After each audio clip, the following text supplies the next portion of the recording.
Impian saya tuh kepingin Indonesia tuh bersih. Situ dah rangkumannya. Karena saya sungkan pergi kemana-mana. Profesor yang datang ke kita, lihat sungainya, this is not river, this is sewage. Saya mau ngomong apa lagi? Ya udah saya diam aja. You're listening to KBR Prime, podcast for curious mind. Enjoy. Anda sedang mendengarkan Sains Sekitar Kita, dipersembahkan oleh The Conversation Indonesia dan KBR. Halo, kita ketemu lagi di Sains Sekitar Kita. Kita sekarang udah di episode ketiga dan kita masih membahas tentang para peneliti di Indonesia dan hasil penelitian mereka yang luar biasa. Seperti biasa, saya nggak sendirian nih, karena saya selalu ditemenin sama Lutfi dari The Conversation Indonesia. Hai Lutfi. Halo Naomi, senang banget ya kita udah masuk ke episode 3. Dan di episode ini kita akan ngobrol bersama Dr. Felicia Sutarjo, panggilannya Bu Feli, seorang peneliti dari Surabaya. Dan dia ini seorang chemist atau ahli kimia ya. Dia ini menemukan suatu metode yang sangat powerful untuk membersihkan air limbah. Sounds cool, gimana tuh caranya? Sabar, nanti kita bahas. Tapi sebelumnya saya mau ngenalin dulu nih siapa sih sebenarnya Dr. Feli itu. Jadi Dr. Felicia Sutarjo sendiri adalah seorang doktor teknik kimia dengan fokus ke pengolahan air limbah. Sekarang dia di Universitas Widya Mandala Surabaya. Dan Dr. Feli ini menemukan satu metode untuk membersihkan air limbah. Dan menurutku ini keren banget Naomi. Karena dia bisa nemuin suatu metode yang mengubah air limbah itu ke tekanan tinggi, hampir kayak jadi gas gitu, dan mengekstrak racunnya hanya dalam waktu 15 menit saja. Padahal sebelumnya tuh butuh waktu hampir 2 bulan gitu. Nah, ini yang akan kita bahas di episode kali ini. Wow, dan di setiap episode di Sains Sekitar Kita, aku selalu penasaran sama background atau apa sih yang melatar belakangi minat atau temuan peneliti yang kita bahas gitu kan.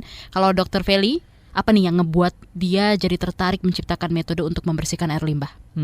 Ada cerita menarik yang memicu beliau menekuni di bidang ini. Jadi dulu Dr. Feli ini tinggal di dekat sungai, tapi zaman itu masih bersih ya. Waktu itu Surabaya dipimpin wali kota Purnomo Kasidi yang menjabat dari 84 sampai 94 kalau nggak salah. Waktu kecil Dr. Feli ini suka cari-cari ikan di sungai waktu masih bersih ya. Bahkan beberapa orang saking bersihnya orang tuh suka canoeing di sana pakai kapal gitu ya. Tapi semua berubah sejak negara api menyerang. Seiring dengan waktu itu berubah. Waktu saya agak besar, di dekat dulu kan industri nggak dikelompokkan ya, nggak ada area industri dimanapun bisa buka pabrik. Saya ingat di Keputaran itu ada pabrik, saya lupa pabrik apa. Cuman saya ingatnya gini, setiap periode tertentu itu pasti banyak ikannya itu dying. Waktu itu sih saya mikirnya, kok hebat ya, kok ada ikan di permukaan. Emang kenapa gitu loh. Wah ini enak ya, orang bisa ngambilin ikan langsung. Pikiran saya sebagai anak kecil, masih SD kelas 2 kelas 3. Terus habis gitu papa saya ngomong, enggak itu loh pabrik itu buang air beracunnya, jadinya kayak gitu. Loh kalau ini ikan-ikan ini seperti ini kan berarti dia kena racun gitu loh. Terus saya waktu itu, waduh kan ya bahaya ya. Oh begitu, ternyata cerita masa kecil yang motivasi Dr. Felicia untuk nekunin ilmu tentang zat-zat kimia beracun ya. Bahkan sampai getol bikin penelitian soal cara mengolah limbah. Nah gak cuma itu aja Naomi, saat Dr. Feli ini udah jadi akademisi, ada satu momen yang bikin dia semakin tertantang untuk menemukan metode baru pengolahan limbah. Jadi ceritanya waktu itu, Dr. Felicia bareng supervisornya ya, Prof. Suryadi, lagi nemenin suatu profesor dari Taiwan melihat kondisi sungai di Surabaya, di Indonesia waktu itu. Impian saya tuh kepingin Indonesia tuh bersih. Situ dah rangkumannya. Karena saya sungkan pergi kemana-mana. Profesor yang datang ke kita, lihat sungainya, this is not river, this is sewage. Saya mau ngomong apa lagi? Ya udah saya diam aja. Malah pernah ada profesor cewek dari Taiwan. Kebetulan kita jalan-jalan keliling Surabaya. Waktu itu yang nemenin saya dengan Pak Suryadi. Mungkin Pak Suryadi itu maksudnya bergurau. Oh ini dari river ini, itu yang ke tap water, ke hotel-hotel semua juga dari river ini. Ketakutan loh profesornya. Sampai beli air minum botolan itu yang besar-besar dipakai buat cuci muka, buat sikat gigi. Entah mandi juga atau enggak saya nggak tahu. Oh, got the point. Jadi ceritanya Dr. Felicia itu rada malu gitu ya pas ngelihat kondisi pencemaran sungai di Indonesia. Beliau itu kan sebagai akademisi atau peneliti kayak dipecut untuk cari solusinya juga kan ya? Iya benar banget Naomi. Sampai waktu dia akhirnya balik dari studiesnya waktu S2, dia ditunjuk jadi point person atau kayak orang yang in charge di universitasnya untuk komunikasi dengan pihak industri. Lutfi, aku sempat dengar kalau Dr. Felicia itu pernah dapat tantangan ngubah air super beracun jadi jernih. Itu benar nggak sih? Terus ceritanya tuh kayak gimana ya? Benar banget Naomi. Jadi suatu hari beliau didatangi oleh sebuah perusahaan produk elektronik, nggak bisa disebut di sini ya namanya. Mereka punya problem gitu. Jadi kalau misalnya dalam pembuangan air limbah itu ada suatu unit, suatu metrik namanya chemical oxygen demand (COD) kayak gitu. Itu tuh seberapa air limbah itu tuh bisa kayak ngikat makan oksigen di tempat yang baru dia di mana dirilis, entah itu di sungai atau di laut atau di mana kayak gitu. Jadi semakin tinggi semakin berbahaya buat lingkungannya. Batas yang diterima itu jadi kalau dilepas harus di bawah 100 mg per liter ya kalau nggak salah. Nah proses baru dari perusahaan elektronik ini nyampe 7.000-an kayak gitu. Dan akhirnya Dr. Feli ini diminta menurunkan hingga ambang batas yang bisa diterima, yaitu di bawah 100 mg per liter Mereka itu cuma tadi. satu, saya punya masalah nih COD-nya sekian nih. Gimana caranya saya bisa memenuhi ambang batas ini keluar ke sungai? Udah tahu mau diapakan. Wow, kadar pencemarannya sampai 7.000. Itu sih bahaya banget lah ya untuk kesehatan sama lingkungan. Tapi kalau air yang udah terkontaminasi itu ikut keminum, bisa nimbulin penyakit juga kan ya, kayak diare, terus kolera, hepatitis, sampai penyakit kulit kalau kita terpapar gitu kan. Dan ekosistem sama kelangsungan hidup makhluk lain bakal keancam juga tuh kalau memang bisa dibilang kadar limbah setinggi itu mencemari sungai. Aku jadi pengen tahu sih, selama ini gimana sih cara perusahaan itu bisa ngolah limbahnya? Jadi selama ini tuh kalau aku kemarin habis ngobrol sama Dr. Feli ya, beliau menjelaskan di dalam wastewater treatment itu kurang lebih ada 3 jenis metode. Ada biologi, fisika, dan kimia. Jadi biologi itu dia pakai semacam mikroorganisme atau bakteri untuk mengolah dan mencerna zat-zat beracunnya dari airnya. Kalau yang fisika tuh ya pemisahan atau pembakaran ya, proses-proses fisik seperti itu. Kalau yang kimia itu pakai suatu proses namanya oksidasi. Jadi kayak misal senyawa kimia yang beracun itu rantainya kan panjang ya. Terus dioksidasi, dipecah, senyawanya kompleksnya di breakdown menjadi kecil-kecil sehingga lebih mudah dipisahkan dan diolah. In a nutshell, general overview-nya kayak gitu. Nah, perusahaan elektronik ini yang tadi menghampiri Bu Feli menggunakan beberapa metode, tapi ternyata nggak efektif untuk menurunkan kadar pencemaran yang setinggi itu tadi 7.000 gitu. Contohnya saat mereka pakai metode biologi. Nah itu dengan bakteri nggak bisa, bakterinya khusus. Maksudnya mungkin bisa didegrade dengan bakteri, tapi stepnya panjang, butuh waktu yang lama. Minimal 30 hari sampai 60 hari. Jadi sebetulnya bisa sih dengan bakteri, cuma lama banget gitu. Bisa sekitar 60 hari untuk sekedar nurunin dari angka yang tinggi banget tadi 7.000 jadi di bawah 100. Oh, tapi kalau selain cara itu ada nggak cara lain yang pernah dilakuin? Sama hasilnya gimana kalau cara lain? Ya ada, tadi kan ada 3 metode umum itu ya. Nah perusahaan elektronik ini juga punya metode kimia. Jadi dioksidasi dengan zat namanya hidrogen peroksida, kemudian ada diproses lagi dengan sinar UV, kayak prosesnya rumit banget lah, tapi tetap nggak ampuh gitu. Jadi itu dialirkan, dia ada peroxide-nya, ada UV light-nya, diolah di situ, keluar. Jadi misalnya COD, chemical oxygen demand-nya itu kadarnya itu sekitar 5.000, dari instalasi itu dia bisa turun sekitar 1.500. Jadi 3.500, padahal batas aman yang diizinkan kurang dari 100.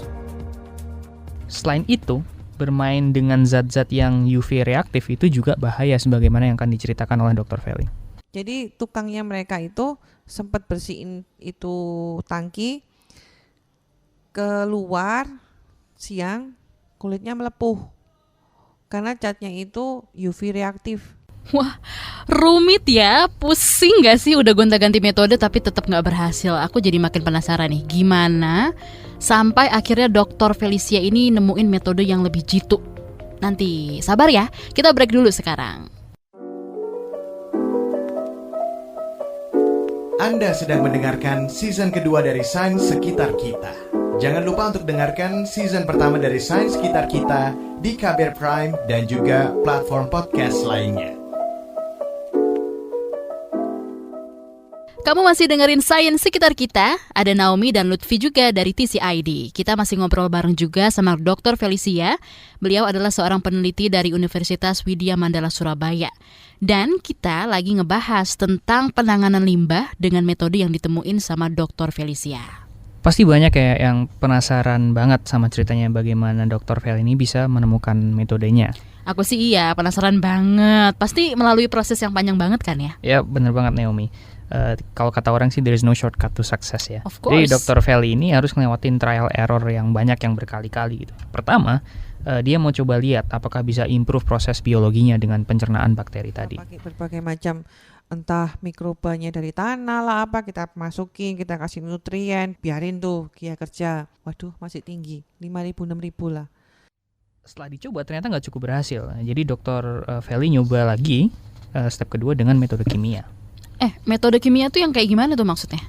Jadi kalau proses kimia sendiri, seperti yang aku sempat singgung sebelumnya ya, itu komponen beracunnya itu di breakdown menjadi komponen-komponen kimia yang lebih kecil lagi rantainya gitu. Kalau misalnya dibayangkan kayak rumus tulisan kimia kan apa-apa 2, 3 bla bla bla OH bla bla bla, kayak kan panjang banget ya. Itu bisa di breakdown jadi yang lebih kecil sehingga lebih mudah diolah. Intinya kayak gitu sih. Tapi di sini beliau nyoba beberapa reagen kimia yang berbeda. Itu reagen itu kayak mixture campuran atau senyawa yang beda-beda gitu. Ada beberapa yang cukup umum ya, kayak misalnya formaldehid, amonia atau apa gitu. Ada juga reagen yang ditemuin oleh orang yang di custom gitu istilahnya. Ada Collins reagen yang untuk mendeteksi alkohol ke aldehid, ada Milons reagen yang untuk mendeteksi protein dan seterusnya kayak gitu. Nah, yang dipakai oleh Dr. Feli itu akhirnya yang akhirnya dicoba adalah suatu reagen yang dinamakan reagen Fenton karena penciptanya namanya Henry Fenton. Tapi dulu nih cuma sekedar reagen yang analitis atau yang dipakai di setting untuk belajar atau akademik atau mendeteksi di eksperimen di laboratorium gitu. Nah, oleh Bu Feli digunakan untuk mencoba untuk memproses wastewater treatment ini tadi gitu. Terus kita coba dengan Fenton, several seri Fenton. Hasil Fenton dipisahkan, di Fenton lagi, dipisahkan, di Fenton lagi. Paling bagus mentok 2.000, 1.500, 2.000 itu sudah nggak bisa diapa-apakan lagi. Dia apa-apain nggak bisa turun dari sana. Terus sudah berhasil gitu? Pusing kita. Tentu belum ya Naomi ya, masih panjang prosesnya. Beliau coba lagi dan coba lagi, tapi beliau kepikiran gitu. Kalau misalnya mengubah metodenya itu masih susah, misalnya dari biologi terus jadi kimia tuh nggak bisa. Gimana dia pikir kalau diutak-atik bentukan dari limbahnya gitu. Jadi kalau misalnya Naomi tahu perubahan fase itu kan misalnya dari es kan padat ya, kemudian dipanasin 0 derajat jadi air, habis itu 100 derajat itu dipanasin jadi gas gitu kan, biasanya kan kayak gitu. Tapi bisa juga ternyata kalau misalnya air itu dikasih tekanan yang tinggi, kalau dalam kasusnya Dr. Fel ini kayak sekian puluh bar kayak gitu, titik didihnya itu kan bisa naik ya, kayak dipanasin sampai bahkan 150, 200 bisa aja belum menguap karena tekanannya tadi sangat tinggi banget kayak gitu. Nah, ada suatu titik di dalam chart itu namanya titik kritis gitu. Kalau misalnya tekanan dan suhunya melewati itu, jadi itu kayak air dan gas itu kayak fasenya jadi kayak menghablur gitu loh, kayak blur the line gitu. Jadi nggak jelas fasenya bentuknya kayak gimana. Tapi yang dilakukan Dr. Feli itu belum sampai situ. Itu kan kritis ya tadi. Ini adalah posisi subkritis, yaitu airnya ditekan tinggi banget.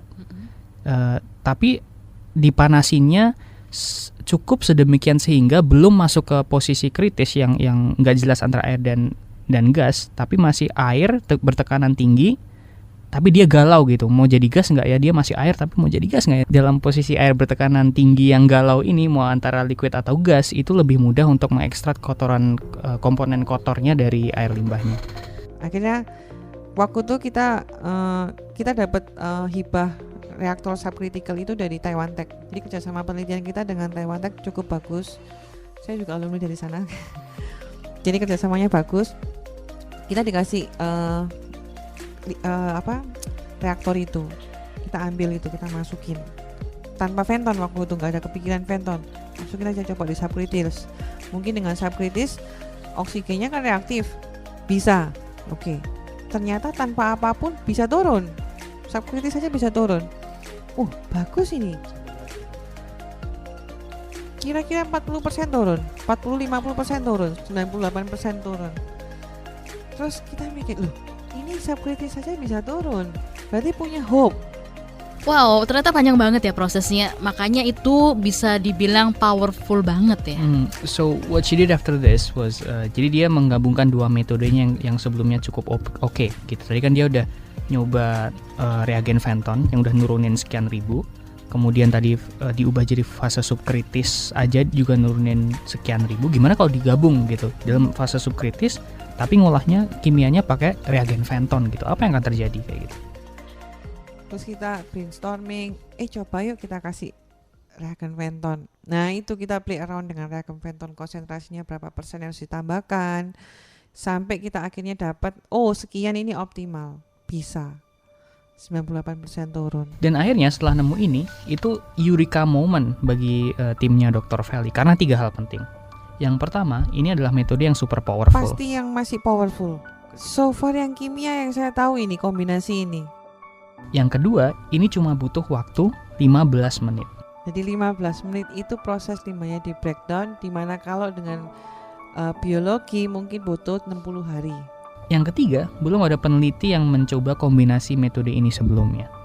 So far sampai saya apply patennya itu 2017-2018an.